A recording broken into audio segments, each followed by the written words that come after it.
Sayyidina Fakih Muqaddam orang alim, orang besar. Adapun jika ada cerita-cerita yang ditempelkan kepada Kalau menyampaikan ilmu itu yang jujur, yang adil lah Buya, yang kami hormati. Karena kata Nabi, man su'ila an ilmin fakatamahu uljimah yaumal qiyamah bilijamin minan nar.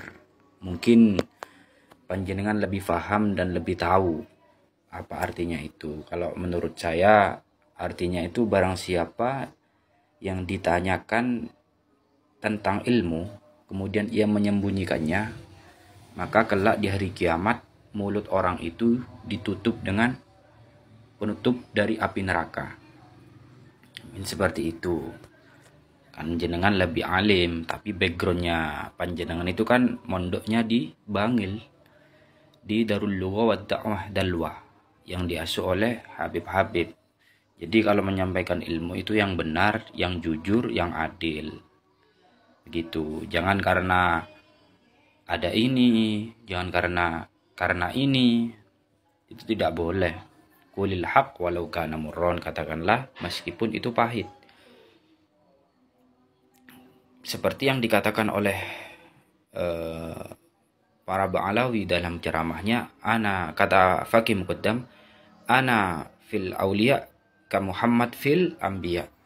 Aku itu dalam derajat kewalian sama seperti derajat Nabi Muhammad dalam kenabian, yaitu paling tinggi. Nah, sedangkan kemana si Abdul Qadir Jilani? Bahkan dari golongan Habib juga ada yang ceramah,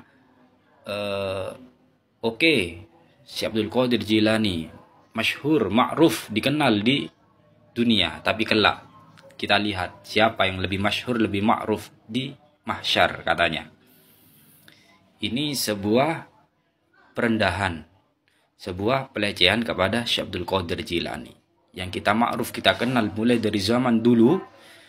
Kalau orang-orang bertawassul itu selalu kepada Syekh Abdul Qadir Jilani.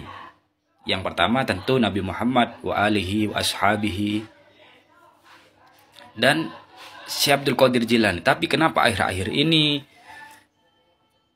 kok selalu Fakih Muqaddam? Ini bicara lapangan, secara lapangan. Karangan kitab Syekh Abdul Qadir Jilani itu banyak.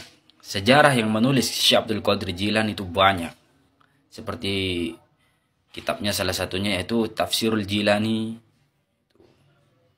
Itu sudah dikenal, sudah masyhur. Ada karangan kitabnya, sejarah menulis. Tapi kalau Imam Fakih Muqaddam yang katanya antum menjadi tajul arifin, yang katanya antum itu al-kutub, yang katanya antum itu mahkotanya para wali, apa karangan kitabnya? Siapa tukang sejarawan yang menulis akan riwayat hidup Al-Fakih Muqaddam? Nah, jadi kalau berilmu itu harus yang jujur. Ini omongan lapangan ya, bukan omongan kitab, apalagi omongan kitab. Jadi berilmulah dan sampaikanlah dengan jujur dan adil. Tuh, jadi jangan dibanding-bandingkan Imam Fakih Muqaddam dengan Sayyidina Syekh Abdul Qadir Jilani. Seperti di khalayak desa itu pasti kalau tahlil selalu menyebut dengan Fakih Muqaddam. Tapi kenapa akhir-akhir ini tahlil sudah diakui oleh Ba'alawi bahwa pencetus pertamanya adalah dari klan Ba'alawi. Seperti setiap malam Jumat di khalayak desa-desa itu pasti membaca Barzanji atau Maulid Tibai. Tapi kenapa sekarang dihapus, sudah menjadi Maulid Simtud Duror? Kalau saya tetap hidup dan mati saya dengan Maulid Tibai. Seperti itu. Jadi jangan jadi pembanding ya antara Syekh Abdul Qadir Jilani dengan Fakih Muqaddam. Karena yang masyhur